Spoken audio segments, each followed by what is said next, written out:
حرمت رسول پہ جان بے قربان ہے، حرمت رسول پہ جان بے قربان ہے۔ نحمده ونصلي على رسوله الكريم اما بعد اعوذ بالله من الشيطان الرجيم بسم الله الرحمن الرحيم لقد كان لكم في رسول الله اسوة حسنة صدق اللہ العظیم۔ نبی علیہ الصلاۃ والسلام کی پیاری سی سیرت، اس کو دنیا اللہ کے رسول علیہ الصلاۃ والسلام جب سے دنیا میں تشریف لائے اس وقت سے آج تک بلکہ قیامت تک بھی ہزاروں کے کروڑوں کے مقرروں نے تقریروں میں بیان کیا، کروڑوں صفحات کی کتابیں آج تک منظر عام پر آ چکی ہیں۔ ہم بھی اسی کی کوشش کے کڑی کے طور پر سیرت کو بڑے اختصار کے ساتھ بیان کرنے کی کوشش کریں گے چھوٹے سے وقت کے اندر، جس کا عنوان ہم نے دیا ہے کوزے میں دریا۔ دریا بکوزہ اصحاب فیل کے واقعے کے 50 یا 50 پر 5 دن بعد 20 اپریل 570 پر 1 عیسوی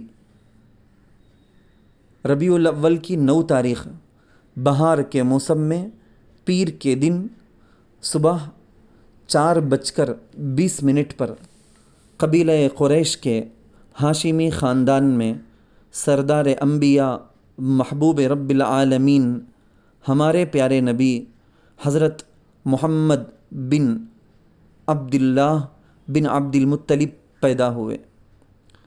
والدہ صاحبہ بی بی آمینہ اور پھر سویبہ کا دودھ نوش فرمانے کے بعد دودھ پلانے کی خوش نصیبی قبیلہ بنو سعد کی حضرت حلیمہ سعدیہ کے حصے میں آئی۔ اسی قبیلے میں رہتے ہوئے 4 یا 5ویں سال آپ کے ساتھ شق صدر یعنی سینہ مبارک چاک کیے جانے کا واقعہ پیش آیا تھا۔ 6 سے 16 سال کی عمر کے دوران بی بی آمینہ دادا عبد المطلب کا انتقال ہوا۔ چچا ابو طالب کی سرپرستی میں آئے۔ 16 برس کی عمر میں مظلومین کی مدد کی کمیٹی حلف الفضول میں سرگرم رکن اور ممبر رہے ہیں۔ 25 سال کی عمر میں ابو طالب نے آپ صلی اللہ علیہ وسلم کا نکاح حضرت خدیجہ بنت خویلد رضی اللہ عنہا سے پڑھا دیا۔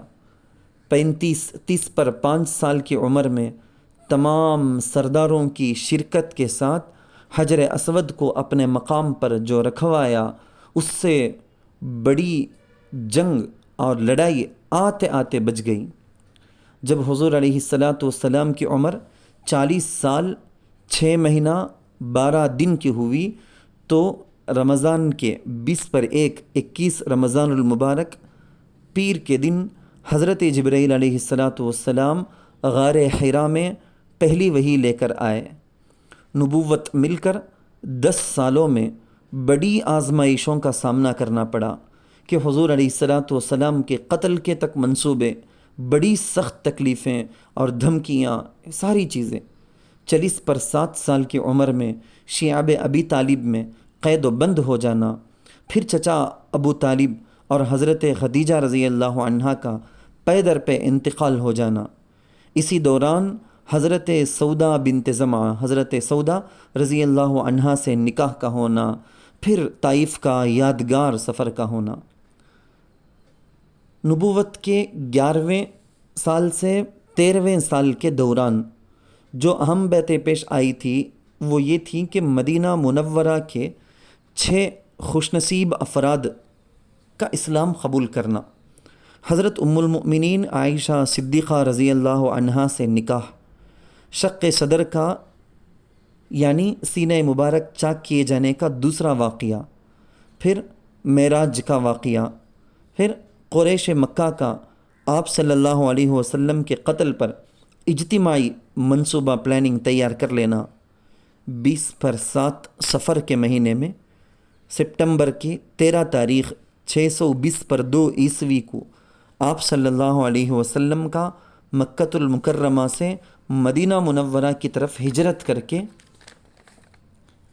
12 ربیع الاول 20 پر 7 سپٹمبر 620 پر 2 عیسوی جمعے کے دن آپ صلی اللہ علیہ وسلم کا حضرت ابو ایوب انصاری رضی اللہ عنہ کے گھر کے سامنے اترنا، ہجرت کے دوسرے سال سے سن ہجری 11 ہجرت کے دوسرے سال سے 11ویں سال کے دوران مختلف غزوات اور جنگوں کا ہونا، جیسے بدر، احد، غزوہ احزاب جس کو غزوہ خندق کہتے ہیں، وغیرہ وغیرہ۔ اسی طرح سے صلح حدیبیہ کا عظیم فتح والا واقعہ پیش آنا، انا فتحنا لک فتحا مبینا۔ پھر بادشاہوں کے نام دین کی دعوت کے لیے خطوط کا لکھنا۔ دوسری اور 7ویں سن ہجری میں بھی آپ صلی اللہ علیہ وسلم کو قتل کرنے کی ناکام کوششیں کی گئی، اس سے اللہ کا آپ کو بچانا۔ مختلف ازواج مطہرات ہماری مائیں امہات المؤمنین رضی اللہ عنہن سے نکاح، عمرۃ القضاء اور حجۃ الوداع کا سفر، رہتی دنیا تک کے لیے اس میں کی گئی بے مثال تاریخی الوداعی خطبہ۔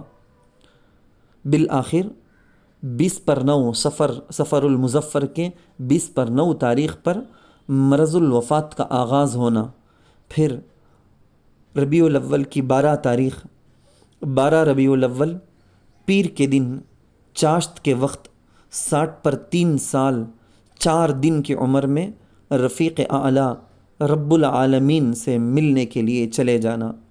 انا للہ و انا الیہ راجعون۔ 14 ربیع الاول بدھ کے دن رات کے وقت ام المؤمنین حضرت سیدہ عائشہ صدیقہ رضی اللہ عنہا کے حجرہ مبارکہ میں تدفین عمل میں آئی۔ آپ صلی اللہ علیہ وسلم کی نماز جنازہ سب صحابہ نے تنہا ادا کی تھی۔